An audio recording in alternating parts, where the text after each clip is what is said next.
ሰላም መምህር ፋንትሽ እንዴት ነህ? ደህና ነህ ወይ? እንዴት ከረምክ? እንዴት ሰነበትክ? እግዚአብሔር የተመሰገነ ነው። ቀሲስ እንደምን አላችሁ? ደህና ናችሁ? እግዚአብሔር በሞት በስደት በሐዘን በለቅሶና በዋይታ መሃል ከሚሞቱት ከሚገደሉት የተለየ ለእግዚአብሔር ቅርበት ሳይኖር እንዲሁ በተአምሩ እስከዚህ ስላደረሰን ክብር ምስጋና ለእርሱ ይሁን። አሜን። በእውነት ክብር ይስጥልኝና እኔም ደጋግሜ እናገረዋለን። ብዙዎቻችን በውጭ ያለን ሰዎች ቦታው ላይ ካለመኖራችን አኳያ እንጂ ቦታው ላይ ብንኖር የሚደርሰን ዕጣ ፈንታ ይሄ ነው የሚለውን ነገር ማሰቡ በየትኛውም ቤታና ስፍራ ያለን ሰዎች በተለይ ኦርቶዶክሳውያን እንዳንድ ቃል ተናጋሪ እንዳንድ በመስካሪ ለእነዚህ ሰዎች ድምፅ መሆኑ የራስ ወገን ምክንያቱም ዛሬ ለቅሷችንን እንኳን በጋራ እንዳናለቅስ እንዳናነባ እየሆነበት ያለበትን መንገድ እያየን እየተመለከትን ያለ ነውና እንግዲህ እንደምታየው ይህን የግድያ ዜና የግድያ የሞት አዋጅ ማወጅ ከጀመርን ሰንብተናል ቆይተናል። አሁን ደግሞ ባነጣጠረ መንገድ ሃይማኖቶችን ተኮር በማድረግ ትላንት የተጀመረ መሆኑ ሁላችን የምናውቀው ሀቅ ነው። ምናልባት አንተን በስፋት ትመጣበታለህና እንዳው በዚህ ጉዳይ ላይ ይሄንን ከማለታችን በፊት በመጀመሪያ ደረጃ እንግዲህ ኢትዮጵያ ውስጥም ሆነው ይሄንን ሁኔታን በማስመልከት ሳይፈሩ ሳይተጉ የሚናገሩ ሊቃውንት መፈጠራቸውን ስናይ እውነት ሞራልም ጭምር ነው። አንዳንድ ጊዜ የምናገረው ጭወኝ የምንለፈልፈው ምን ምንድነው እንግዲህ በላይ የሚዲያ በዚህ ሚዲያችን ላይ ስናስተላልፈው የነበርነው ነበርና እሱን እንደስማውና እንዳው በዚህ ጉዳይ ላይ ያንተስ ሪአክሽን ምንድነው የሚለውን ነገር ለመስማት ፈልጌ ነበር።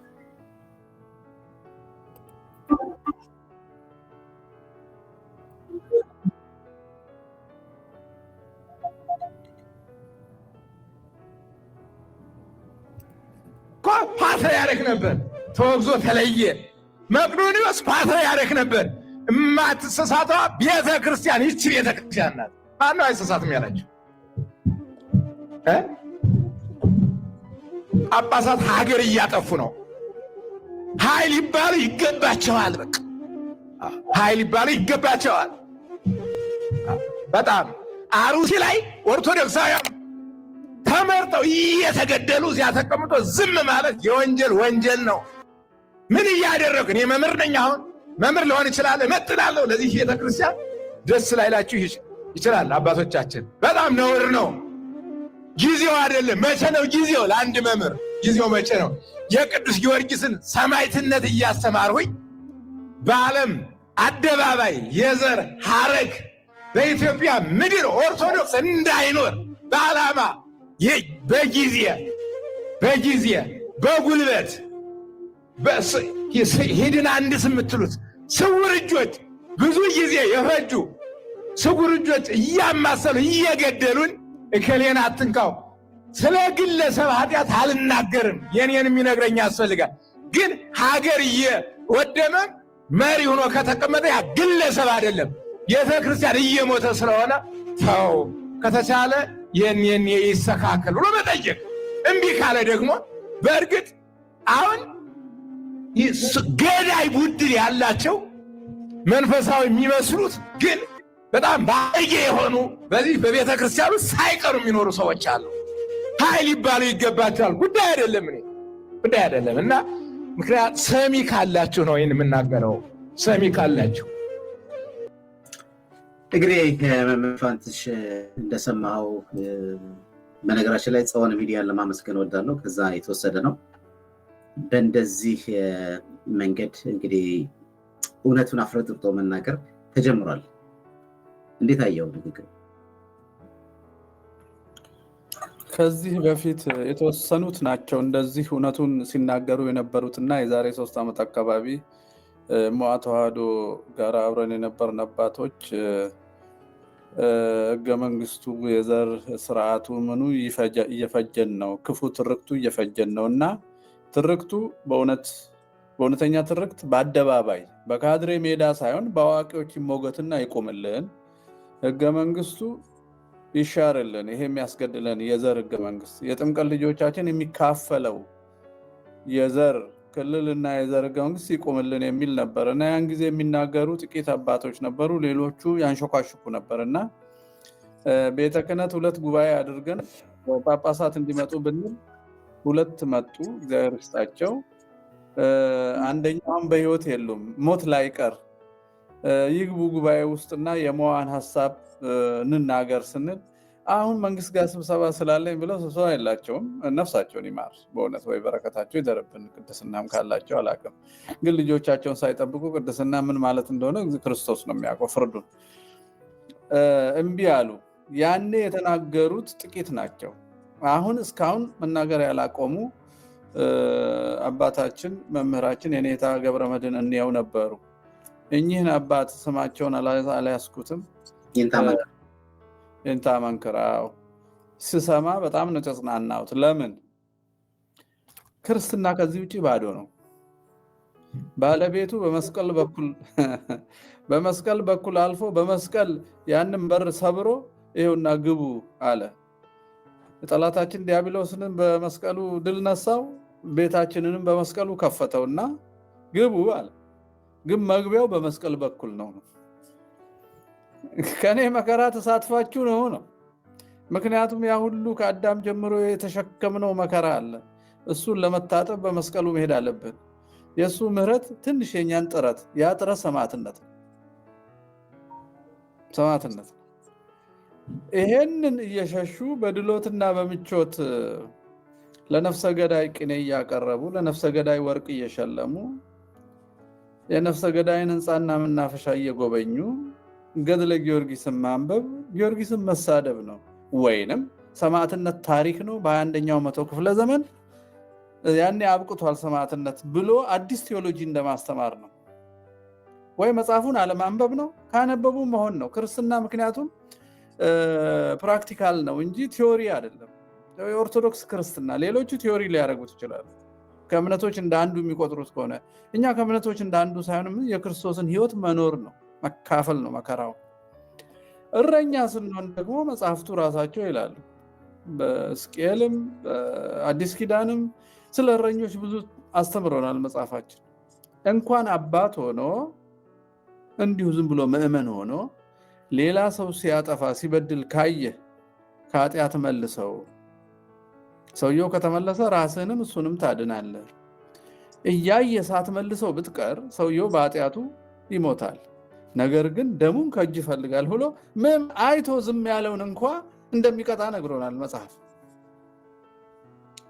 አባት እረኛ ነኝ ልጆችን ጠብቃለሁ ብሎ ሲያበቃ አጥምቆ የክርስቶስ ሕያው ግንድን ላይ ቅርንጫፍ ናችሁ ብሎ እንድንጣበቅ መሳሪያ ከሆነ በኋላ ከዛ ግንድን ላይ እንዳንቆረጥ ጥበቃ ማድረግ ሲገባው እንዳውም የብሔር ብሔረሰቦች ሲኖዶስ እያቋቋመ በዘር እየተቧደነ ከአንድ ግንድ ላይ እየቆረጠ የሚካፈለንና ማገዶ የሚያደርገን ከሆነ ያ ነፍሰ ገዳይ ነው እንጂ እረኛ አይደል። አሁን የተቸገርነው ብዙ ስለሆን የወለድነውን አዝለን ወስደን አስጠምቁልን ስለምንላቸውና ሐዋርያዊ ተልእኮ ተጋድሎ ሰው ማምጣት ስለቀረላቸው ረሱት። ጭራሽ ያለውን መጠበቅ እንኳን ረሱት። እና እኚህ መምህር እኔ መምህርነት ምንድን ነው እንግዲህ አሁን ያሉት? ያስተማርኩት በሙሉ የሚጠፉ ከሆነ የሚታረዱ ከሆነ እረኝነት ካጡ ምን ነው መምህር ብለው እንደዚህ በእውነት እስካሁን ክርስቲያኖችን ከሚያደነዝዙ እልልበል ጨፍር ኢትዮጵያ የእመቤታችን አስራት ስለሆነች አጠፋም ቤተክርስቲያን አጠፋም እያሉ የሆነ ንግርት የመሰለ ጥንቆላ የመሰለ ስንሞት እንበዛለን። ይሄ እኮ የተባለበትን አውድ ለቆ ሞቶ መብዛት የነበረው ሰማዕታት ሲኖሩ ነው። ስንሞት እንበዛለን ስብከትና ማስጨብጨቢያ ነው። ያ ሰው አይሞትም። ልብ በል ገቢ ነው፣ የገቢ ማስገኛ ትምህርት ነው። ኢንከም ጀነሬሽን የገቢ ማስገኛ ትምህርት ነው። ለዚህ ንግግር እኮ አያስፈልግም። ሞተህ ብዙ ሰዎች ተከትለው ከአሕዛብ ሁሉ በአንተ ሞት ትበዛለህ። ያ ነው መብዛት ማለት። በሮማ ግዛት እኮ ቆስጠንጢኖስ ድረስ ከግብረ ምድር እስከ ቤተ መንግስት የሄዱት እየሞቱ ነው የበዙት። እየሞቱ በዙ ማለት አሕዛብን እየማረኩ አንዱ ሲሞት 1000 ሰው ይጠመቃል። በዚህ ሰውዬ አምላክ በኢየሱስ ክርስቶስ አምናለሁ እያሰኙ ነው። እኛ ማንን አሳምነን እናውቃለን?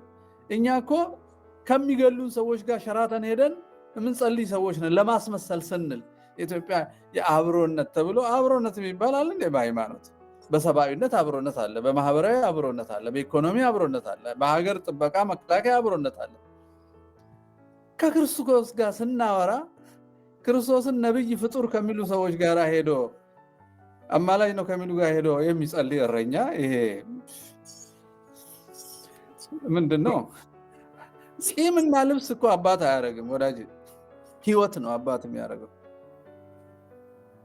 ለምንድን ነው ልብስና ጺም ብቻ ሆነን የቀረ ነው? በህይወት መኖር አለብን። ኦርቶዶክሳዊነት ፕራክቲካል ተግባራዊ ክርስቶስን የመምሰል የዕለት የዕለት ተጋድሎ እንጂ ዲፕሎማሲም አይደለም፣ እንደ ዘመኑ መቀያየርም አይደለም፣ ማስመሰልም አይደለም፣ የሐሰት ሰላም መሻት አይደለም። የሐሰት ሰላም መሻት አይደለም። የሐሰት ሰላም የሚባለው ከክርስቶስ ለይቶ በጸጥታ የስጋ ዕድሜህን ማስረዘም ማለት ነው። የሐሰት ሰላም ይባላል። የእውነት ሰላም ክርስቶስ ራሱን መዋሃድ ነው። ከሱ ስትዋሃድ ከሌላ መዋሃድ አትችልም፣ ማስመሰል አትችልም፣ ዲፕሎማሲ አትችልም፣ መካከለኛ መንገድ የለህም። እና እኚህ መምህር በእውነት እግዚአብሔር ዕድሜ ይስጣቸው። ሌሎች መምህራንም ሆድና መብል ያልፋል፣ ሞትን እናዘገየዋለን እንጂ አናስቀረው። አንድ ሙሰኛ አስተዳዳሪ እኔ የምኖርበት ቦታ መጡና እኔ ሰበካ ጉባኤ ነው ነኝ እምቢ ብዬ በቃ ሌላ ሙሰኛ ሲተካ አንዱ ሙሰኛ አሳብዶኝ ነበር። በቃ አልፈልግም ብዬ ለመመኑ ነግሬ ሌላ ምረጥ ውስጥ ፈልጉ፣ ምክንያቱም አይተባበሩኝም፣ መርጠው ዝም ይላሉ። ወደ ቤት ሄድኩ። ሰውየው ከመጡ በኋላ ደብዳቤ ጻፉልኝ። አዲስ ነኝ እኔ ለምን ትሸሻለህ አሉ። አልፈልግም ደክሞኛል ታሳብዱኛላችሁ አልኩ።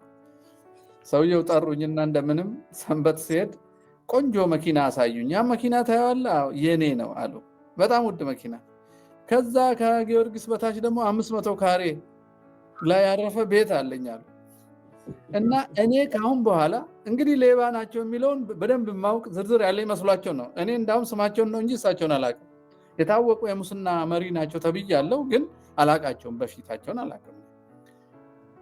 የማውቅ ስለመሰላቸው ሰምተህ ነው አለ ሸሸኸው አሉ።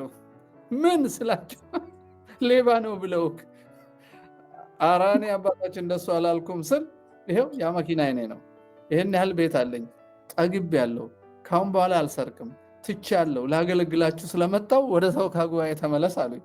እግዚአብሔር ይስጥልኝ ያገልግሉ ብዬ ተውኳቸው። በ10ኛው ወር ሪፖርት ሲሰራ 11 ሚሊዮን ብር ነው ወጪ ያደረግ ነው ብለውን ቁጭ አለው። በወር ሚሊዮን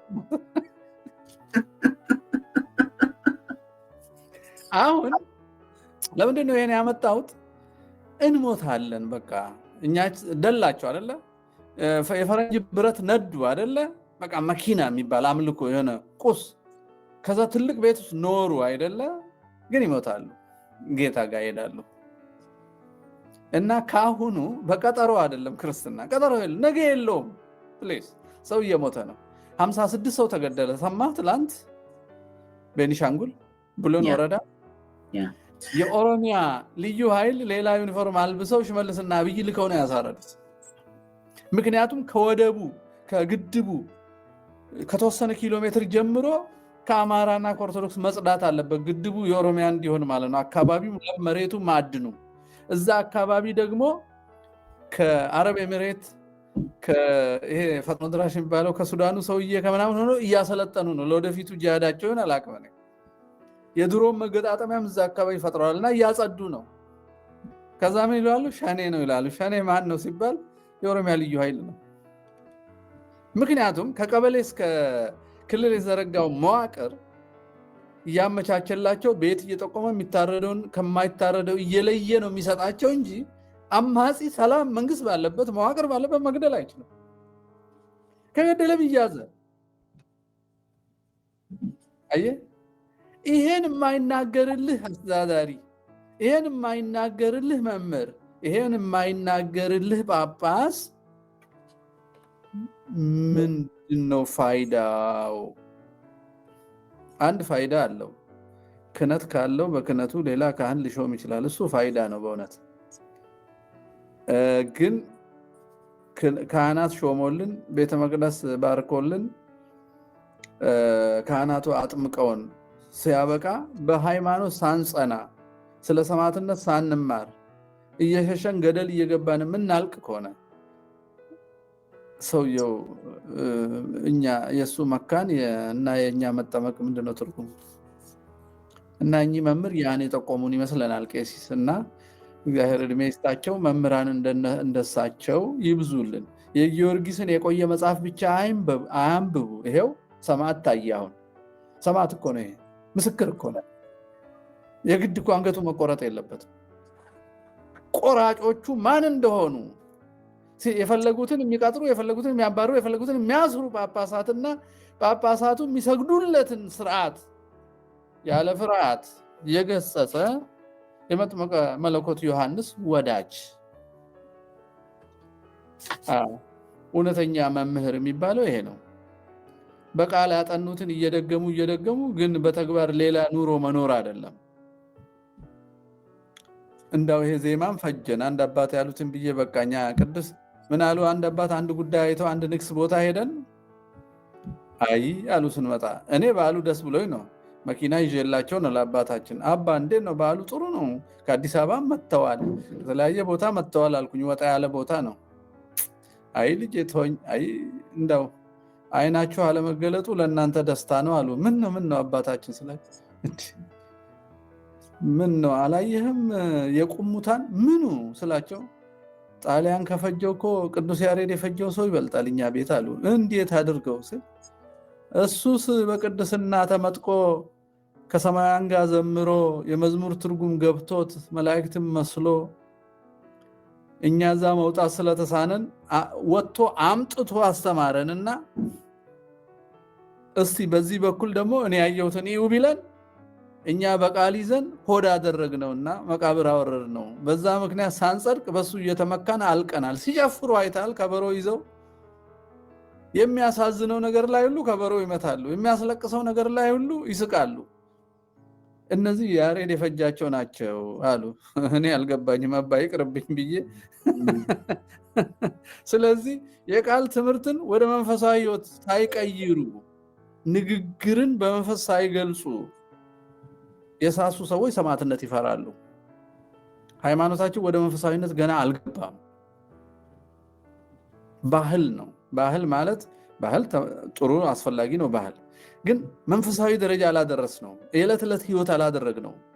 የበዓል ማድመቂያ፣ የንግግር ማሳመሪያ፣ የካባ መልበሻ፣ የሲመት ማግኛ ሆነና እዛ ላይ አበቃ። ከዛ ማናጋለጠን ወያኔና ኦነጎሮማ አጋለጡን። ልጆቻቸውን ከበደነው ጀምሮ እያረዱ እስከ ማይካድራ ለዛ ለአራጁ መንበረ ሰላማም ለማውገዝ ለዛ ለአራጁ ድጋፍ የሆነው የተፈጠረው መንበረ ሰላማ ለማውገዝ የሚያመነታ ፓትሪያርክ መኖሩን እግዚአብሔር ገለጠ። አየ መንፈሳዊነት የቱ ጋር ነው ያለው? ዘር ነው አሁን አምላካችን ማለት ነው። እነዚህ ሁሉ የአንድምታና የገድል እያነበቡ ቅዱሳንን የሚነግሩን ሰዎች ነገሩን እንጂ መሆን አይፈልጉም። የሚሆኑ እንዲህ አይነት አባቶች ብቅ ሲሉ ልንጠብቃቸው፣ ልንመስላቸው፣ በሰማዕትነቱ እንዲጸኑ የቃል ምስክር ወደ አካል መስዋዕትነትን ከመጣ አብረን የምንቆምበትን ነገር ነው መነጋገር ያለበት። ምልክቶቻችንን ብዙ ተስፋ የቆረጥንባቸው አሉ። በእንደዚህ አይነቶቹን እስከ ህይወት መስዋዕትነት አብረናቸው ቆመን ምልክት ሆነው ቤተክርስቲያናችንና ሀገራችንን ከሚጠሉን አውሬዎች እጅ የመውሰድ ጉዞ መጀመር አለብን ብዬ ነው የማስበው። ይበቃኝ። በጣም መልካም ነው። አንደኛ እንግዲህ ሰው እሳት ላይ ቆሞ መናገር እና ከእሳት ዳር ላይ ሆኖ መናገር ይለያያል። እንዳልከው ሰማዕትነት ማለት ቦታው ላይ ሆነ በሞትም ለሞት እውነትን ተናግሬ የመሸበት ልደር ነው። አሁን በጣም ብዙ ሰዎች የተለያዩ አማክኔዎችን ያስቀምጣሉ። አይ እናንተ ውጭ ስላላችሁ ነው ይላል። ውጭ ስላለን እየተናገርን ነው ያለው ነባራዊ ሁኔታ እውነቱን ለማሳወቅ እየጣርን ነው። በአንጻሩ ደግሞ እውነትን የሚናገሩ ሰዎች ይታሰራሉ፣ ይታፈናሉ፣ ብዙ ነገር ይደርስባቸዋል። በዚህ ማዕከል ውስጥ ግን እያስበላን ያለው በጎቹን እያስበላ ያለው ጳጳሳት ናቸው ሀገር እያጠፉ ያሉት ብሎ እውነትን መናገር ተገቢም ጭምር ነው። ይሄ የአንድ መምህር ውጤት ብቻ ሳይሆን የሁሉም መምህራን ኢንክሉዲንግ የጳጳሳትን ጭምር በዚህ ደረጃ ጳጳሳትን ወጥተው መናገር የሚችሉበትን መንገድ ማመቻቸት። ምክንያቱም መንግስት ባለበት ሀገር ላይ ህግን አስጠብቃለሁ የሚል ሰራዊት ያለው መድፍ ያለው ድሮን ያለው አካል ባለበት ሀገር ላይ አንድ መንግስት ያልፈቀደለት ታጣቂ ነኝ የሚል አካል በጅምላ እንዴት ነው ሰውን ሊጨፈጭፍ የሚችለው? ሰውን ሊገድል የሚችለው? በተአምር እኮ አንብልበብል እኮ ሊታመን የማይችልበት ነገር ነው።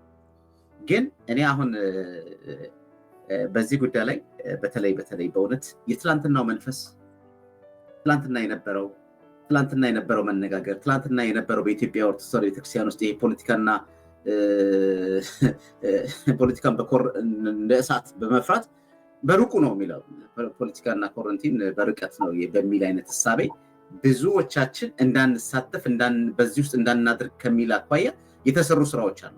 ዛሬ ላይ ደግሞ ማለት ነው የሚሞተውን እያየ የሚገደለውን እያየ እየተመረጠ እየተገደለ በማንነቱ እየሞተ ያለን ትውልድ እኔ ዘር ማጥፋት ወይም ደግሞ ይሄን የዘር ፍጅት አልለውም፣ ግን የጅምላ ግድያ አላለው ብሎ መናገርና ማውራቱ ምን አይነት ኢምፕሬሽን በህዝቡ ላይ ሊፈጥር ይችላል የሚለውን ነገር ማሰብ ያስፈልጋል። አንደኛ እንዲህ አይነት ነገሮች አሁን እኛ የሚያነጋግረን ነገር ስለሞቱት ሰዎች ተቆርቁረን ለመነጋገርና ስለሚያልቀው ህዝብ ላይ በጋራ ድምፅ ለመሆን ይሄ የዘር ፍጅት ነው፣ ይሄ ማሳከር ነው፣ ይሄኛው ደግሞ የጅምላ ግድያ ነው፣ ይሄኛው ደግሞ የዘር ማጥፋት አይደለም ብለን ቋንቋ ልንሰነጥቅ የምንችልበት ወቅትና ጊዜ ነው። ሌላ ዓላማና ተልእኮ ከሌለን በስተቀር እስኪ አንድ ይችን እንስማትና በዚህ ላይ ምሳሌ የሚለው ከኒውክሊየር ከሚለው ጋር እኩል ነው።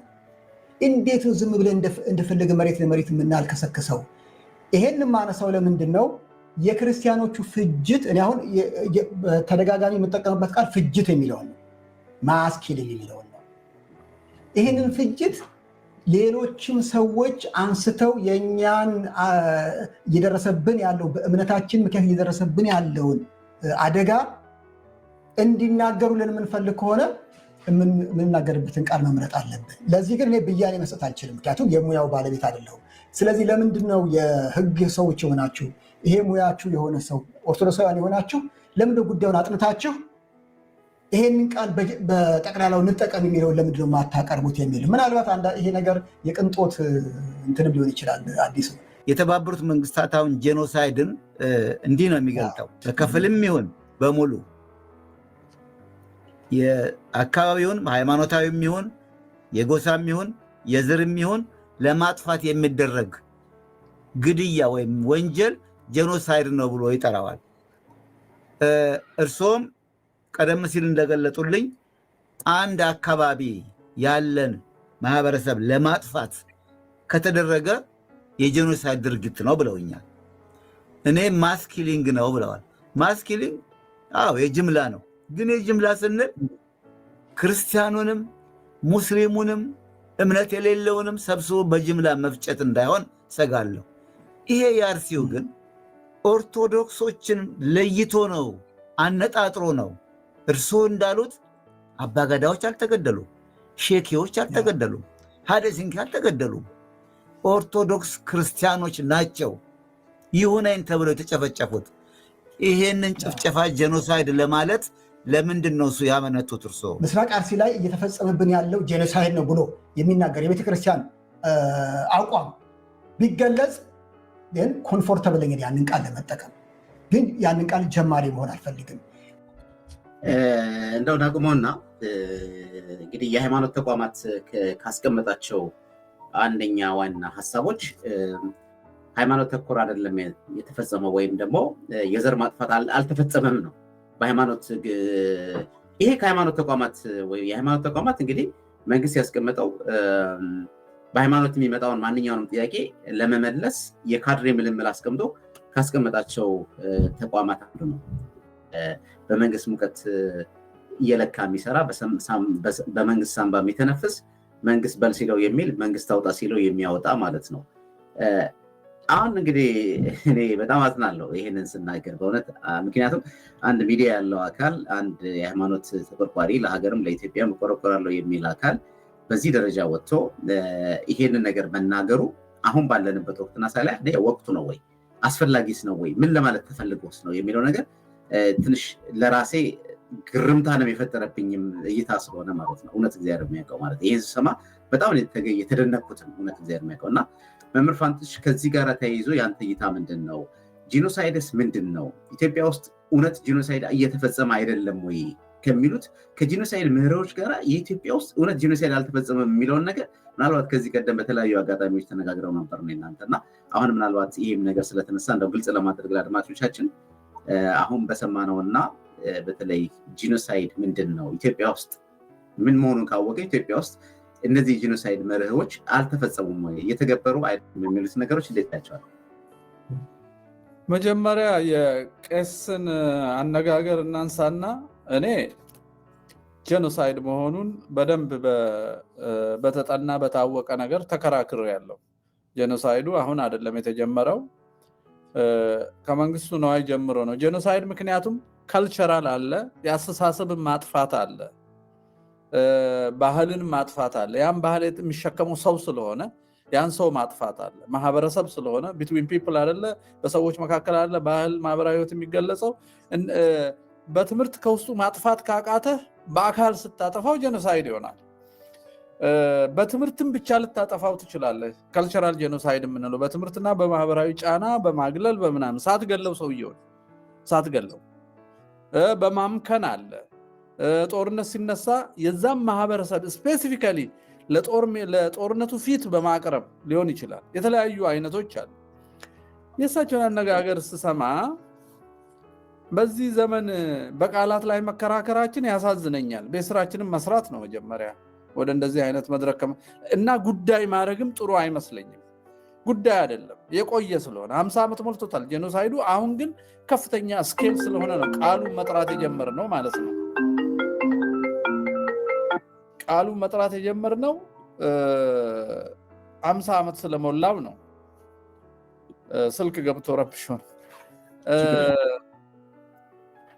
እሳቸው አንድ ነገር ያሉት ቁም ነገር የሚመስለው ቃሉም በጋራ ብንጠቀምበትና ሌሎችም እኛን ጆይን ቢያረጉ ፋይት ለማድረግ ይጠቅመናል የሚል ዳይሜንሽን አለው which is okay አንድ ሁለተኛ ደግሞ የቤተክርስቲያን አካል ቢበይንልን አሉ አሁን እዚህ ላይ ነው ችግር ማየው ምክንያቱም እሳቸው የሞቱ ልጆቻቸውን ኦርቶዶክስ መሆናቸውን አላወቅኩም የሚል ጳጳስ ይያለ እንዳውም አልሞቱም የሚል መግለጫ እየሰሙ ጳጳሳቱ ወክለው የቤተክርስቲያን አካል ወክለው ሪፖርት እየቀረበ እነዛው ሰዎች ካልበየኑልኝ ካሉ እሳቸው አሁን ማለት የነበረባቸው በቃ ኦርቶዶክሳውያን አልሞቱም ማለት ነበረባቸው ለምንድን ነው ብያኔውን ከአባቶች ጠብቀው ሌላው ሪፖርት ለምን ይቃወማሉ ፍጅት ስለምን ይላሉ አላሉማ ጳጳሳት ፍጅትን ለምን መረጡ እዚህ ውስጥ ሁለት ነገር አለ አንድ ፖዚቲቭ ነገር በቃ የቤተክርስቲያንን ብያኔ ጠብቃለሁ ማለት ትክክለኛ የኦርቶዶክሳዊነት ጠባይ ነው ግን አሉ ወይ ነው ሰዎቹ አሁን ደግሞ አሉ ሳይኖሩ ምዕመናንን ማደንዘዝ ይሆንባቸዋል ማደንዘዝ ማቆየት ይሄን 50 ዓመት ለምደነዋል ሁለቱም እረኞች እንደካዱን አውቀናል አዲስ አበባ ቀራኒዮ መድኃኔዓለም የኪዳነ ምሕረት ታቦት ፊት በጥይት ግንባራችንን ያሉን የኦሮሚያ ፖሊስ አቡነ መልከጼዴቅ ምን አደረጉ መኮረኒና ብርድ ልብስ ይዘው እነ ማን ነው የሻማ የሚያስበራው ሰባኪ እነሱ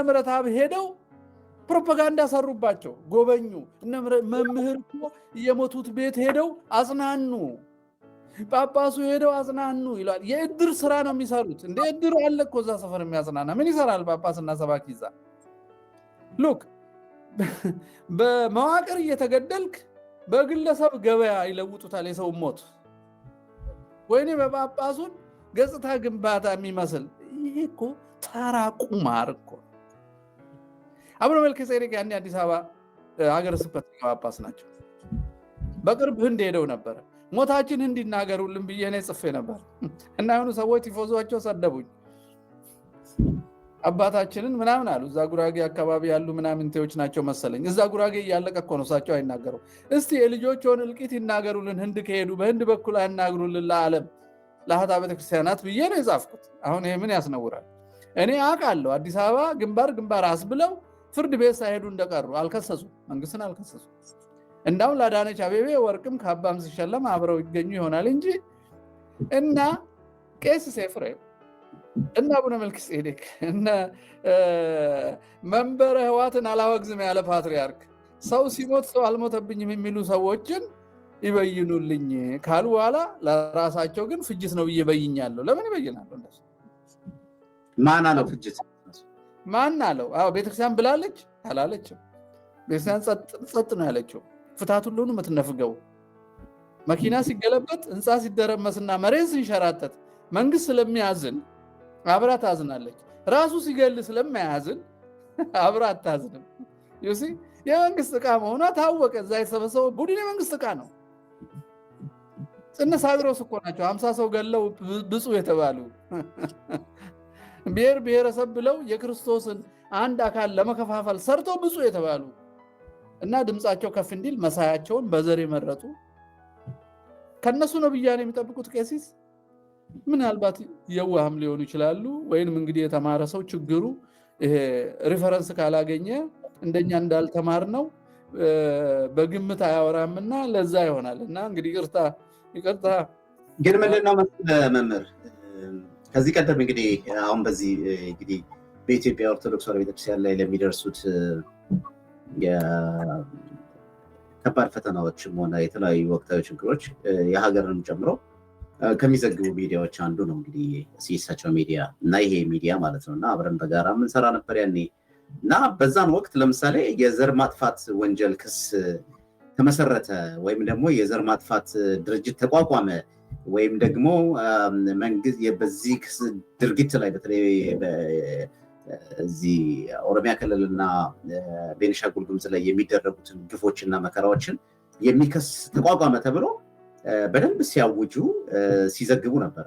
ኢትዮ ቤተሰብ ሚዲያ እና የእሳቸው ሚዲያ ነበር ይሄን ነገር ሲያደርግ የነበረው። የዛን ጊዜ የነበረው መንፈስ እንግዲህ አንተ ዘር ማጥፋት ወንጀል መፈጸሙን ማታምን ከሆነ ወይም ደግሞ የዘርም ፍጅት አለ ብለህ ማታምን ከሆነ ሚዲያን ከፍተህ የዘር ማጥፋት ወንጀል መቆጣጠሪያ ተቋቋመ ብለህ ለመናገር የምትችልበት ሞራልና አቅም አለ ወይ? ወይስ ያኔ የነበረው መንፈስ አሁን ዛሬ ተሸርሽሯል የሚለው ለራሴ ጥያቄ ስለፈጠረብኝ ነው።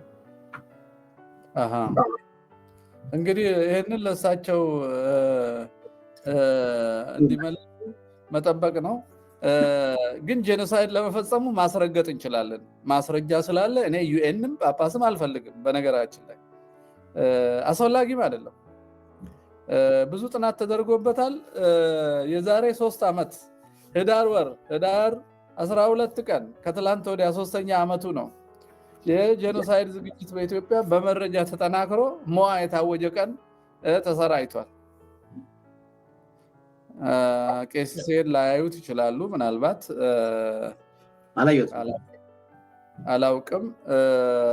እዚህ ላይ መጨረሻ አካባቢ ማስረጃዎች ይቀርባሉ። ዴፊኒሽኑን ትተን ለምሳሌ ሂደቱ ጄኖሳይድ ለመሆኑ የሁቱ ቱሲና የሂትለርን የጄኖሳይድ ሂደት በማጥናት ኢትዮጵያ ውስጥ ያለው ሂደት ምን ያህል ይመሳሰላል የሚል ጥናት ተሰራ።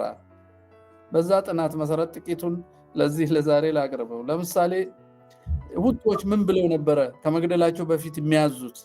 ከዛ እኛ ሀገር ናዚስ ምን ብሎ ነበር የሚያዘው? እኛ ሀገር የኦነግ ብልጽግና እንዴት ነው የሚያዘው? እንዲህ ነው የምናወዳደረው፣ እንዴት ነው የሚናገረው?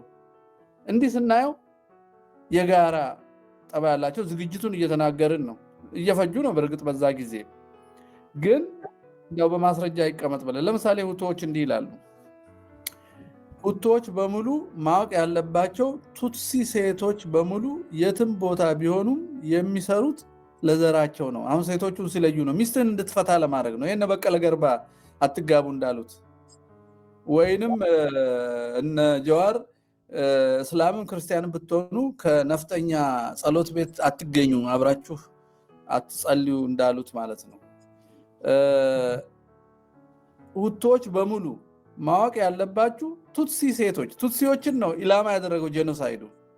ቱትሲ ሴቶች ምንም ቢሆን ለዘራቸው ነው የሚሰሩት ብለው ነው ያስተማሩት። መጀመሪያ ሰው ሚስቱ ላይና ልጆቹ ላይ እንዲጨክን፣ ከዛ ቱትሲ ሴቶችን ያገባ የቱትሲ ሴቶችን ያፈቀረ ወይም የተወዳጀ የቱትሲ ሴቶችን በሴክሬተሪነት የቀጠረ ወይም በዕቁባትነት የያዘ በሙሉ የሁቱ ጠላት ነው አሉ ማለት ነው። አሁን ጄኖሳይድ በንግግር ነው የሚጀመረው። ይሄን በሙሉ አርገውታል። ይሄንን ኦነጋውያኑ በሙሉ አርገውታል። አትጋቡም ብለዋል፣ አትቅጠሯቸው ብለዋል፣ አብራችሁ አትነግዱ ብለዋል። ቡና ኦርቶዶክስ የሆነ ሰው በአሁኑ ጊዜ መቱ፣ ጅማ፣ ጎሬ የቡና አብቃዮች ቦታ ወለጋ ቡና ያመርታሉ እንጂ መሸጥ አይችሉም። ለገበያ በራሳቸው መንገድ ማድረግ አይችሉም። ሀብት እንዳይዙ አምርተው ቁጭ ብለው ለሌላ ሰው ነው የሚሰጡት። አሁን በኢኮኖሚ ማድረግ አትጋቡ ቆይቷል። ማፋታት ከጀመሩ የመረራ ጉዲና ፓርቲም እነ ጀዋር ባሉበት አይደለ? እዛ ደብረ ናዝሬት ነው የት ነው አትጋቡ እና እኛን አግቡ ፍቱ ያለችው ያችኛዋ የነሱ ካድሬ ልጅ ሴት አይ ቲንክ መረራ እሷን አገባት መሰለኝ። አሁን በጣም እኮ የሚገርም ነው። አንድ ቪዲዮ ላሳይ ነበር ይቀር። ከዛ ሌላ የሚሉትን ናዚስ ምን ይል ነበረ? ሁሉንም የአይሁድ ምኩራብና ትምህርት ቤቶቻቸውን ማቃጠል። ከዛ ብልጽግና ኦሮሞማ ደግሞ ምን ይላል የሚሉትን ነው። ማንኛውም ኦሮሞ ሀበሻ ማግባት ወይም ከነርሱ ጋር መጋባት የለበትም።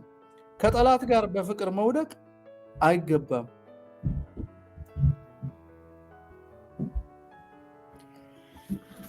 ይሄ አንዱ ነው፣ የጄኖሳይድ መንገድ ነው። ይሄን እያየን መካድ ውስጥ መግባት አንችልም።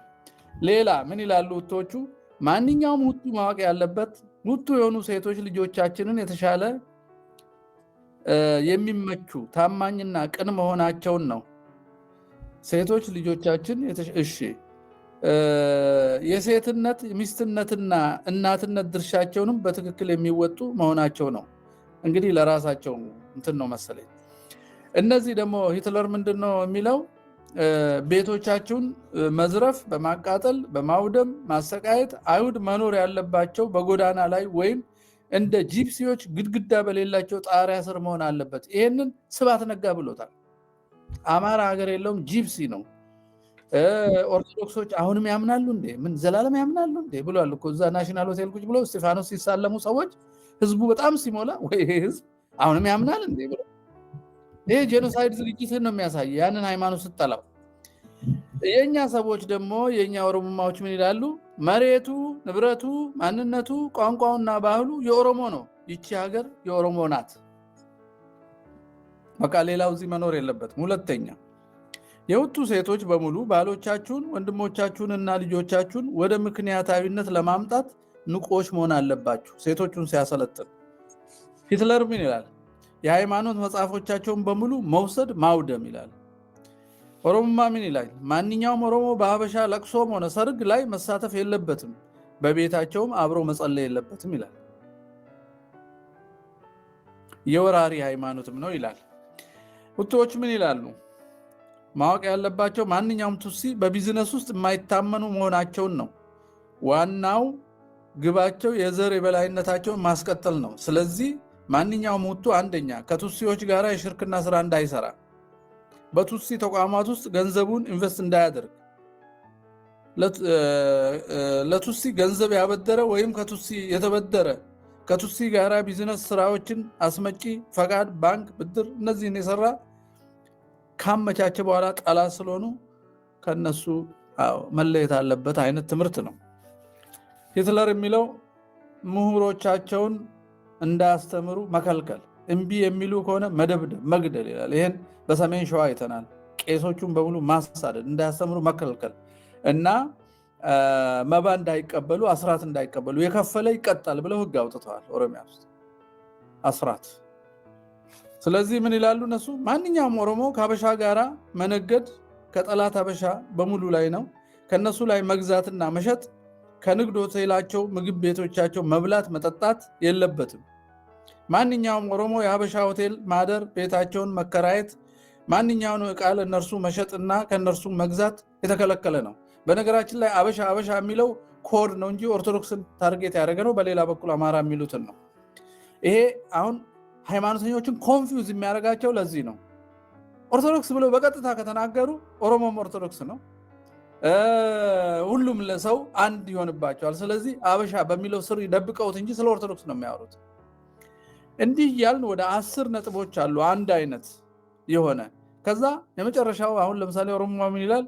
ፈጽሞ በቋንቋቸው አለመናገር፣ ሲያናግሩ በራስ ቋንቋ ብቻ መመለስ። ይህን ከበቀለ ገርባ ሰምተዋል ብዬ አስባለሁ በሚዲያ። የንግድ ቤት አታከራያቸው የሚለውን በትልቅ ጉባኤ በባሌ ሮቤ ተደርጓል። በቪዲዮ ተቀርጾ ይገኛል። በመጽሐፍቶች ተጽፏል። እጅ ዘርግቶ መጨበጥ ሰላም ማለት አይገባም ይላል። ይሄ እንግዲህ የዋሃብያውንና የፖለቲካዊ ኦሮሞማው ተመሳሳይ ጠባይ ነው ያላቸው፣ የተዋሃዱ ናቸው። ግን ሃይማኖት እንዳይባልባቸው ነፍጠኛ አበሻ እያሉ ይሸፍኑታል። አብሯቸው የሚቆምና የሚገድል ለማስፋት ደግሞ ሲፈልጉ ሴምና ኩሽ ያረጉታል። እንዲህ ይላል። ማንኛውም ሁቱ የትም ቦታ ቢሆን አንድነታቸው እንዲህ እያለ ይሄዳል። ናዚ ደግሞ ቤቶቻቸውን በመዝረፍ በማቃጠል በማውደብ ማሰቃየት ይገባቸዋል። ስለዚህ አይሁድ መኖር ያለባቸው በጎዳና ቅድም ብዬ አንብቤዋለሁ። እዚህ ደግሞ ምን ይለዋሉ የኛዎቹ?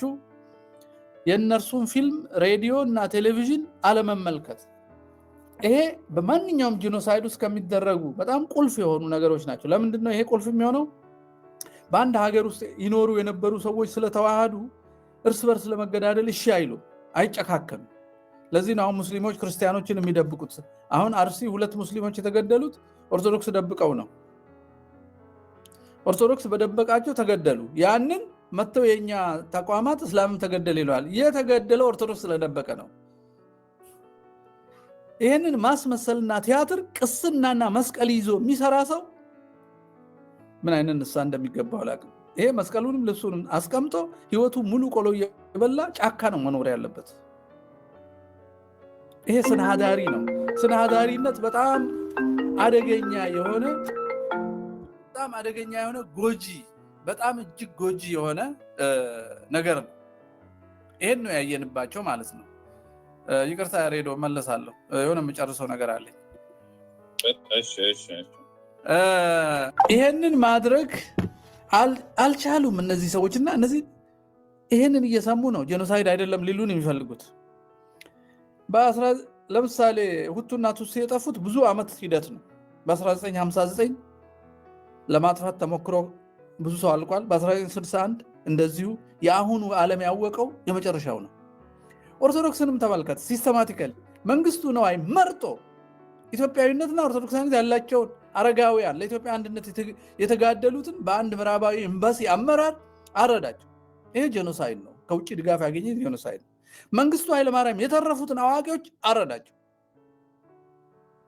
መለስ ዜናዊ መጥቶ አዋቂዎቹን አጠፋቸው። በእስር ቤት በወባ በምን ከአገልግሎት ውጭ ያደረጋቸው። ሻዕቢያ አስመራ እንደደረሰ መኮንን ወደ ኢትዮጵያ ቢመለስ ኃይል ይሆናል ያለው መርጦ አጠፋ።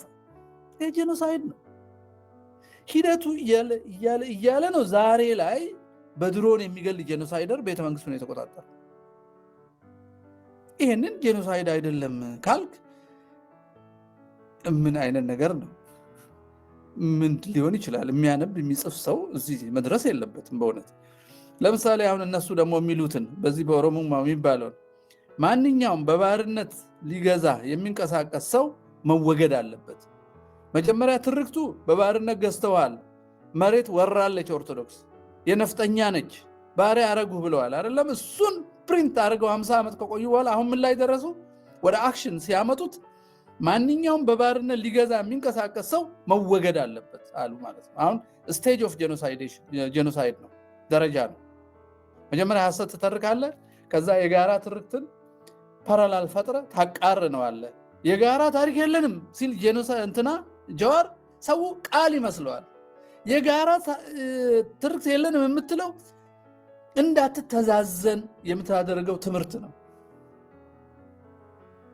ተወረን ነበር ትልቅ ነበርን ብለህ ካስተማርክ እንድትጨክል ለማስተማር የሚደረግ የጄኖሳይድ ስቴፕ ነው። ይሄ እኮ በዓለም የታወቀ የተጠና ነገር እኮ ነው። ንግግሮቹ የጄኖሳይድ ናቸው። አሁን ተግባር ላይ ነው እኮ የምንጨቃጨቀው። መንገዱን ካየን የተሰራ ነው። ከዛ ምን ይላል? በኦሮሞ ላይ በሰራ ወንጀል ይላል ትምህርት መውሰድ አለበት። ባሪያ ሊያደርግ የሞከረው የወራሪ ሃይማኖት መሬት የጨረሰችው ቪዲዮን ባዘጋጀው ጥሩ ነው። ፕሮፌሰር አሰፋ ነው ማን የሚባል የአዳማ ዩኒቨርሲቲ መምህር ጄኖሳይድ ሲያስተምር ነው ሰላሌ ዩኒቨርሲቲ መጥቶ በኦኤምኤን ተላልፏል። የሱ ኢንተርቪው ምን ይላል? ከአዳማ እስከ ፍንፍኔ ስመጣ አለ ግራና ቀኝ 300 የነፍጠኛ ቸርች ቆጠርኳል። ወደ ሰላሌ ስመጣ በጣም መቁጠሩ ከባድ ነው አለ። ከ300 በላዩ የሚያስደነግጠው አሁን የተጀመረው መሰረት አለ ደግሞ እንዲህ አድርገው ነው አለ የኦሮሞ መሬት በሙሉ የወሰዱት እና እንዲህ በማድረጋቸው ስልክ ዲስትራክት እያደረገኝ እኮ ነው። ኮምፒውተሬ ላይ ስላለ ማስቆም አልቻልኩም። ከይቅርታ ጋር ካስቆምኩት ኮምፒውተሩን ማስቆም አለብኝ።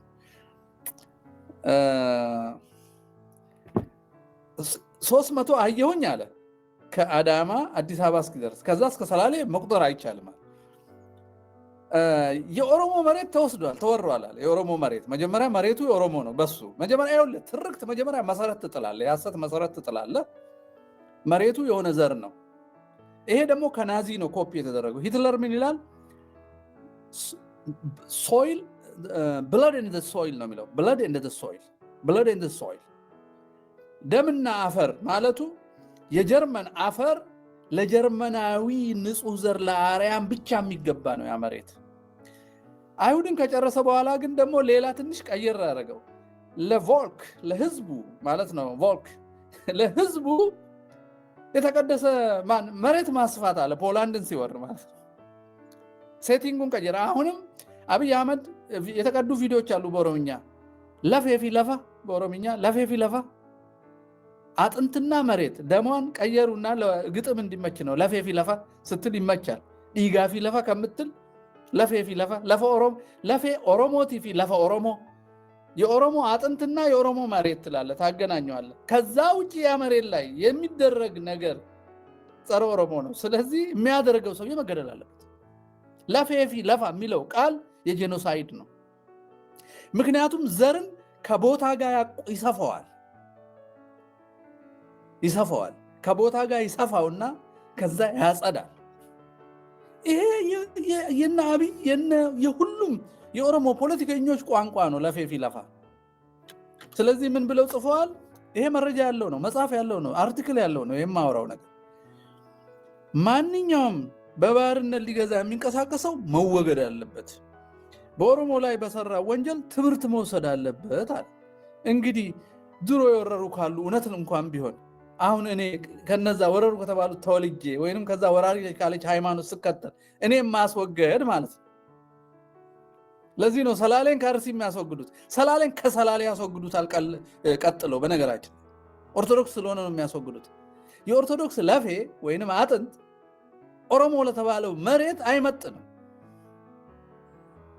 እና ሰላሌ ተጃጅሎ አማራ ብቻ የሚሞት መስሎት ዝም ብሎ ከጠበቀ ያስወግዱታል። ወይ ሃይማኖቱ መቀየር አለበት። ለመኖር ከፈለገ ወይ ዋቂ ፈታ መሆን አለበት፣ ወይ እስላም መሆን አለበት፣ ወይ የጀርመን ናዚ አይነት ፕሮቴስታንት መሆን አለበት። የወለጋው አይነት የዚህ ግንቢ የተፈጠረው ማለት ነው፣ ኦነግን የወለደው።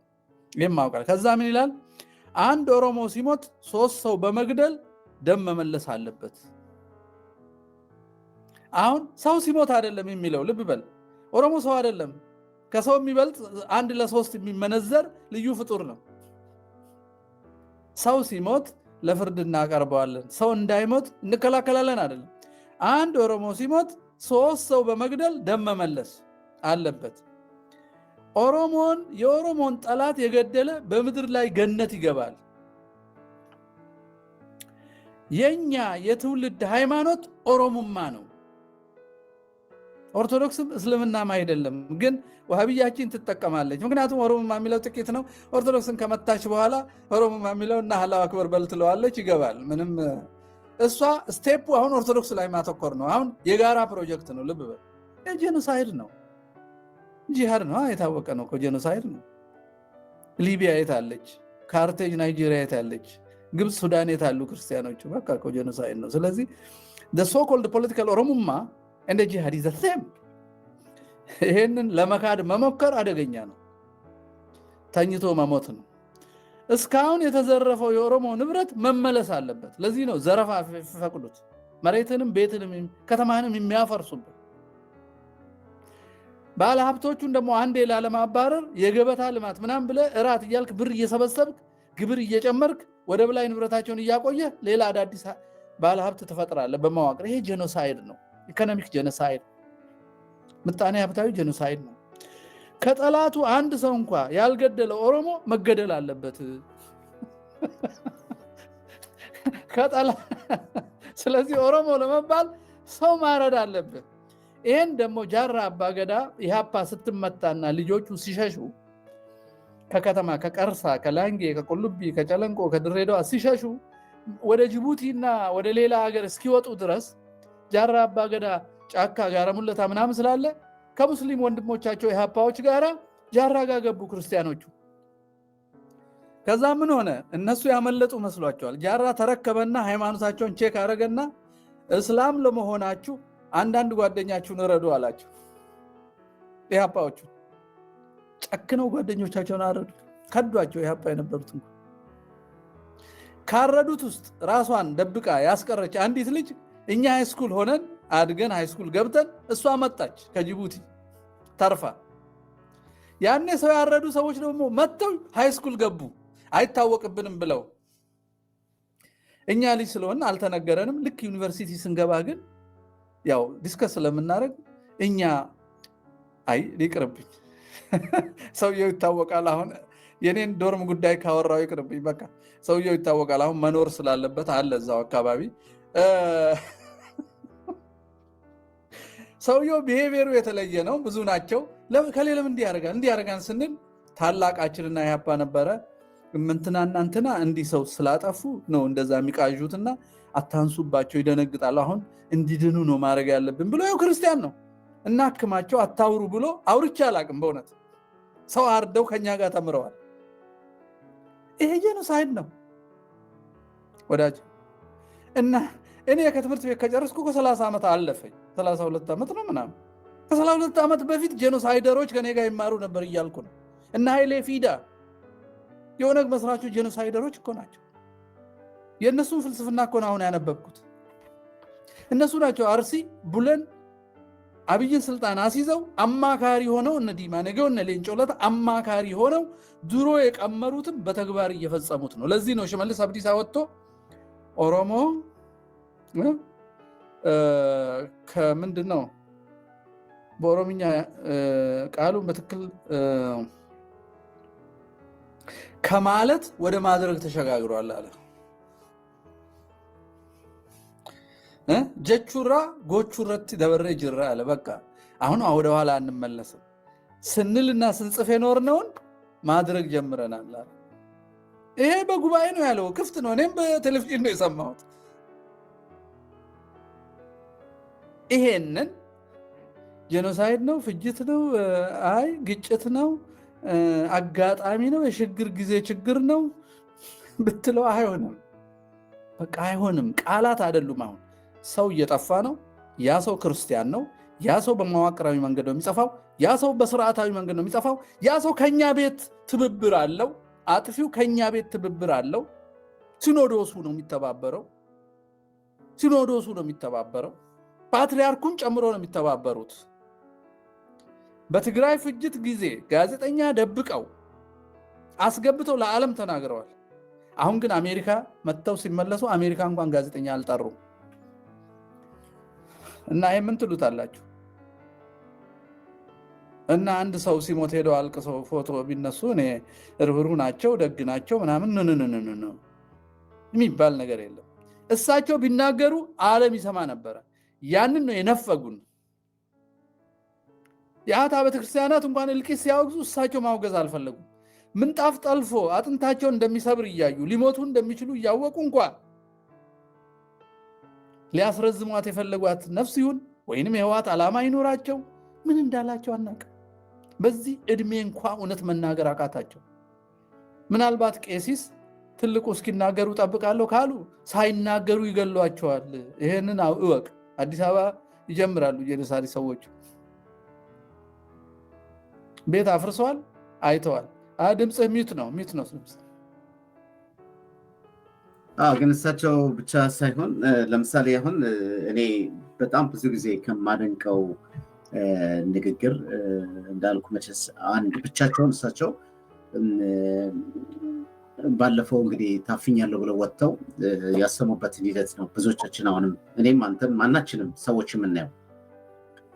ከዛ ባሻገር ግን በተለይ ይሄ አጠቃላይ ሰበካ መንፈሳዊ ጉባኤ ሊሆን ይችላል። አትሴም ታይም እንደገና ደግሞ የቅዱስ ሲኖዶስ ስብሰባ በሚካሄድበት ወቅት ላይ እንደ ጋራ ቅዱስ ሲኖዶሱ ማድረግ ያለበትን ነገር ግን አቅጣጫ እየሰጡ የሚናገሯቸው በጣም በጣም ከባባድ ነገሮች አሉ እና የሚደረገው ነገር ምንድን ነው? የቅዱስ ፓትርያርኩ ንግግር በስራ ላይ እንዲተገበር በአንድ ድምፅ ወስኗል። የትኛው ንግግር? እያንዳንዱ በዘይቤ ይሄ ለምሳሌ እንደራጅ የሚባለውን ነገር ወደኋላ እንመለስበታለን። መደራጀት አለብን፣ ራሳችንን በራሳችን ማስጠበቅ መቻል አለብን፣ ከዚህ ከተሰበሰበ ጉባኤ ብዙ ነገር ይጠበቃል ብለው ያሳለፉት እንዳውም ያን የተዘለ እንደሆነ በዚህ በትግራይ ጦርነቱ ምክንያት እሳቸው ጁንታ ተብለው ይጠሩ ነበር እና የብልጽግና ሰዎች በወቅቱ የነበሩትን ብፁዕ ቅዱስ አቡነ መርቆሪዎስን እሳቸውን የማግለልና በዊልቸር እየተገፉ ቤተመንግስት ድረስ የሚሄዱበትን አይነት አጋጣሚ ሁሉ ያየንበትን ወቅትና ጊዜ አለ። በዛ ወቅት ላይ ሲያስተላልፉ የነበሩት ነገር እውነት እግዚአብሔር የሚያውቀው ማንም የማይክደው ሀቅና እውነት ነው። በአጠቃላይ ስታይና ስትመለከት ሲኖዶሱ አንድ አይደለም ማለት ምንድን ነው? እንደምታየው ደክመዋል። ብዙ ጊዜ አይተህ ከሆነ ሊያስተላልፉ ይችላሉ፣ የሚያነቡትም በትግል ሊያነቡ ይችላሉ። አሁን ባለበት ሁኔታ ላይ ግን እያንዳንዱ ልክ እንደ ጆከር ካርታ የሚሳብ ማንነት ስላለው ደፍሮ የሚናገር ማንነት አሁን ያነጣጠረው እሳቸው ላይ ብቻ ሳይሆን አጠቃላይ ስትመለከትና ስታይቀው አሁን ለምሳሌ አንድ የኢትዮጵያ ኦርቶዶክስ ቤተክርስቲያን ቅዱስ ሲኖዶስ ዋና ጸሐፊ ወይም ደግሞ አሁን ባለው ደረጃ ኢትዮጵያ ኦርቶዶክስ ቤተክርስቲያን የሚመሩ አካላት ወጥተው በኢትዮጵያ ላይ ጂኖሳይድ በኢትዮጵያ ላይ በኦርቶዶክሳውያን ላይ ግድያ ተፈጽሞብናል፣ የጅምላ በጣም አሰቃቂ ግድያ ተፈጽሞብናል ብላ አወጀች ቤተክርስቲያኒቷ። ይሄ በሚዲያ ጩኸት ይሁን ሰው ምን ይለናል ብለው ይሁን ሁሉ ነገር ስለ ጮህ ሊሆን ይችላል። ከዛ በኋላ መንግስት መጣና ባስቀመጠው የቁም ተቋም ማለት ነው በሃይማኖት ተቋም መጣና የሃይማኖት ተቋም እንዲያነቡ ያደረጋቸው ወይም ደግሞ የመረጣቸው ሶስቱ የሃይማኖት የኢትዮጵያ ኦርቶዶክስ ቤተክርስቲያን አገልጋይ ካህናት በተለያዩ መምሪያ ኃላፊ ላይ የሚሰሩ ናቸው። እነዚህን ወደ ሃይማኖት ተቋማት ኢትዮጵያ ኦርቶዶክስ ቤተክርስቲያን ወክላቸው ነው የሄዱት ወይስ መንግስትን የመለመላቸው ስትል ለመንግስት የሚመቹ ለመንግስት ቃል አቀባይ የሆኑ መንግስት የሚፈልገውን ስራ ሊሰራባቸው ያስቀመጣቸው እንደ ቃታ የሚሳቡ ምንደኞች ስለሆኑ ማለት ነው። እነዚህ ሰዎች እነዛ ምንደኞች ተገኙ ማለት ነው። ሶስት ሰዎች አንባቢው፣ ሰብሳቢው የኢትዮጵያ ኦርቶዶክስ ቤተክርስቲያን ቄስ ነው። ከዛ ሲኖዶሱ አባቶች የተናገሩትን ነገር በዜሮ አባዛና በፍጹም ተአምር ኢትዮጵያ ውስጥ በዜሮ የተባዛ ወይም ደግሞ አሁን የተፈጸመው ግድያ በተመለከተ የዘር ማጥፋትን ወይም ደግሞ የሃይማኖት ተኮር አይደለም ብሎ አወጀ። ለምን ሲባል በውጭው ቅስቀሳ ተጀመረ። ለምሳሌ ልንገር፣ የWCC ማለት የወርልድ ካውንስል ቸርች ደብዳቤ ጻፈ። ለማ ለብፁዕ ቅዱስ ፓትርያርክ። እኚህ አባት አሁን አርጅተዋል። ደብዳቤው ይጻፍ፣ ደብዳቤው ይምጣ፣ ይድረሳቸው አይድረሳቸው የምታውቀው ነገር የለም። እንደ ተቋም ግን ተቋም ቢኖር የሚመለከታቸው ባለድርሻ አካላት ለቅዱስ ፓትርያርኩ የተጻፈውን ደብዳቤ ተቋም አለ፣ የልዩ ጽሕፈት ቤት የሚባል ጽሕፈት ቤት አለ። በዛ ጽሕፈት ቤት መሰረት አትሊስት እንኳን ይሄን አስበው የሀዘን መግለጫ ያመጣውን እንኳን በኢትዮጵያ ኦርቶዶክስ ቤተክርስቲያን ቴሌቪዥን ጣቢያ እንኳን እንዲወጣ አልተፈለገም። ዜናው እንዲወጣ አልተፈለገም። ምን ያህል አሻጥርና ግፍ እንዳለ ማየት የሚቻልበት መንገድ አለና ይሄ የአንዱ ብቻ ሳይሆን የሁሉም ጥምረት ነው ብዬ ነው ማስበው። ልክ ነው። እኔ ይሄን ያመጣሁት እና እሳቸው ላይ ማተኮረው ለምንድን ነው? ጋዜጠኛ አሽልኮ ማስገባት ከቻሉ ውጭ የነበሩ ጊዜ መናገር ነበረባቸው ከሚል ነው። አንድ ሁለተኛ፣ መንበረ ሰላማን ላለማውገዝ የወሰዱት እርምጃ ራሳቸውን ከሲኖዶስ በላይ ነው ያደረጉት። የካቶሊክ ቢሄቪየር ነው ይሄ። ሄደው ያንን አጥቢያ ነው ያረኩላቸው። ስለዚህ ተጠያቂ ናቸው። እኔ ምንም ብትለኝ ተቋሙ ሞቷል፣ የታወቀ ነው። ዋናው ርዕሰ መንበሩ ግን ለውጥ ማምጣት ይችላሉ፣ በደንብ ለውጥ ማምጣት ይችላሉ። ለምሳሌ መንበረ ሰላማን አውግዞ ቢሆን ኖሮ የአህታ ቤተክርስቲያናት ልክ የወሊሶውን እንዳወገዙት አብረው ያወግዙ ነበር። እሳቸው ባለመውግዛቸው እነ ሰረቀ ምን ብለው ይነግሯቸዋል ለአህታ ቤተክርስቲያናት? ሲኖዶሱ እኮ ኤትኒክ ነው፣ እኛ ፓትርያርኩ ሲኖዶሱ አላወገዘንም፣ የሆኑ ኤትኒክ ግሩፖች ናቸው ተሰብስበው ያወገዙም ብለው አህታ ቤተክርስቲያናትን ኮንፊውዝ አድርገው በየሀገሩ ቤተክርስቲያን ሲተክሉ ማንም አላወገዛቸው። ስለዚህ ፓትርያርኩ እንቅፋት ናቸው ለዚህ። በአንድ በኩል ያ ጽሁፍ የሚያነቡት ጽሁፍ መልካም ጽሁፍ የዛሬ 2 ዓመት እዚህ እንደሆነ ጽሁፋቸው ላይ ቪዲዮ ሰርቻለሁ። በጣም ወድጄው አባታችን እንዲህ እያሉ ነው ስሟቸው እያልኩ አጀንዳ እንደማያደርጉ ስለማወቅ ማለት ነው። 5 ዓመት ሙሉ አንብበው አጀንዳ እንደማይሆን ካወቁ ርዕሰ መንበር ናቸው። ሌላው አጀንዳ እንዳይጸድቅ መከራከር መቻል ነበረባቸው። መጀመሪያ ይሄንን 5 ዓመት ሙሉ ነው የምናገረውን አጀንዳ አታደርጉም፣ ጸድቋል ስትሉ አክሽን ፖይንት የለውም፣ ተግባራዊ እቅድ የለውም አላሉም። እሳቸው የሚጽፉት የሆኑ ሰዎች ይጽፉና ማስተኛ ጽሁፍ፣ እኔ እንዳውም ማስተኛ ጽሁፍ ነው ብዬ ነው የማስበው። ጠቃሚ ጽሁፍ ሳይሆን ማስተኛ ሰው ማለት። በነገራችን ላይ ፈንቲ እኔ እናንተ እንደዚህ አሁን ተግባብተን ተከባብረን እንነጋገራለን። ሌላ ሰው 3-4 ሰው ቢመጣም ልክ እንደዚህ ተግባብተን እነዚህ እኮ ተግባብተው የሚነጋገሩ ሰዎች እኮ በጣም የሚገርም ነገር እኮ እዛ ውስጥ ያሉ ሰዎች ሲናገሩ በጣም ትደነግጣለህ። አንዳንድ የተቀዳውን ኦዲዮን ብትሰማው ትደነግጣለህ። የሚያወሱት የሚናገሩት ነገር ተራ እንኳን አይጠብቁም። ሲዘላለፉ ራሱ እውነቴን ነው እና ይሄ መከባበር በሌለበት ኦል ኦፍ ዘ ሰደን ተነስተው ይሄን አድርጋለሁ እኔ እንጃ። በኔ እይታ ልክ ነው። ግን ሃይማኖት መውጫ አለው። ሁሉ ጊዜ ስለ ሰማዕትነት አይደል ያወራ ነው። ሃይማኖት መውጫ አለው። ሃይማኖት እኮ አጣብቂኝ የለውም። ሰው አጣብቂኝ ውስጥ ገብቼ ይላል። አጣብቂኝ በሃይማኖት አይደለም። when you do politics ጌይን ልታረግ ስትሰራ ያንን ትርፍ ስለሚያሳጣ ነው አጣብቂኝ የሚሆንብህ። ከተውኩት ትርፉን አጣለሁ ትላለህ። በክርስትና እኮ የምታጣው ነገር የለም። ክርስቶስን ነው የምታገኘው። ልክ እውነት ላይ ድርቅ ስትል እሳቸው አሁን እምቢ ካሉ ፓትሪያርክነቴን ስላልተቀበሉ ገዳም ገብቻለሁ። አምኖ ሞር ፓትሪያርክ ለአታ ቤተክርስቲያናት። ምክንያቱም ዲስ በንችስ ኦፍ ፖለቲከኞችና የብሔር ብሔረሰብ ምክር ቤት ሆኗል ሲኖዶሱ። አይሰማኝም። እኔ ጽሁፍ እንደ መቀለጃ ነው የሚቆጠረው። 5 ዓመት ያነበብኩትን አንዱንም አልሰሩትም። ምክንያቱም ብልጦቹ አንገቴን ሰጣለሁ ምናምን እያሉ ቲያትር እየሰሩ ቀኖና አፍርሰው እንኳ እኮ ከብልጠታቸው የተነሳ ቀኖና አላፈረሱም። አፈረስ እንዳይባሉ ሲያነቡ አይተ እንደሆነ እንዲህ አይነት ብልጠት ያሳምማል እኮ። ለሰላም ስንል ለቤተክርስቲያን አንድነት ስንል ቀኖናውን ጥሰን የክቡር ዶክተር አብይንም እንትን ተቀብለን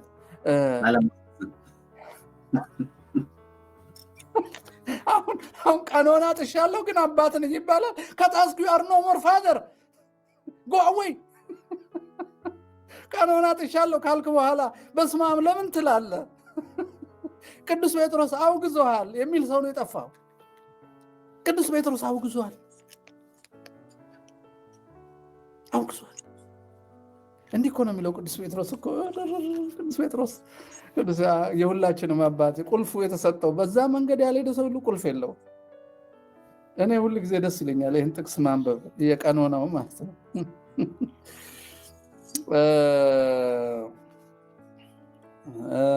ምን ይላል? ስሙ ብር ከፍላችሁ በመኳንን ተደግፋችሁ በዘር ተመክታችሁ ካህንን የምትሉ ሰዎች ክህነት እንደሌላችሁ ቅዱስ ጴጥሮስ ሲመሰክር ነው የምንሰማው። 8ኛው ሐዋርያዊ ሲኖዶስ ነው። በክህነት መማለጃ የሰጠም የተቀበለም ክህነት የለውም። አለቀ። እዛ እናንተ አካባቢ ያለው $50,000 ይዞ አልማዝ ገዝቶ ነው ምናምን ለአቡነ ጳውሎስ ሰጥቶ ተሾመ ሲሉ ጋሽ ዘውገ ሲመሰክሩ ሰምቻለሁ። ይከራከሩ ገዝተዋል ተብሏል። አቡነ ማትያስም አንተማ ገዝተህ ነው ብለው ተናግረዋል። እሺ ምን ይላል ቅዱስ ጴጥሮስ? የገዙትን ጠንቋዩን ሲሞንን በግዝት ባወገዝኩት በእኔ በጴጥሮስ ዘንድ የተወገዘ ነው። ውግዘቱ አልተፈታም፣ አይፈታም። ማጭበርበር አይቻልም።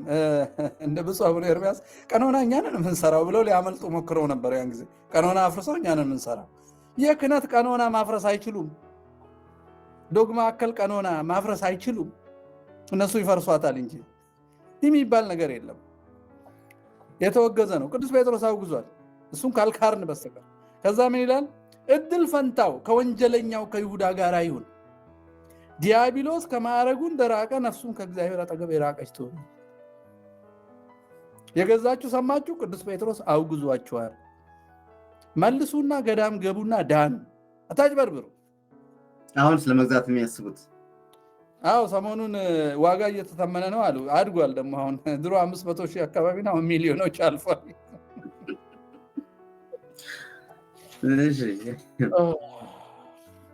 ዞሮ ዞሮ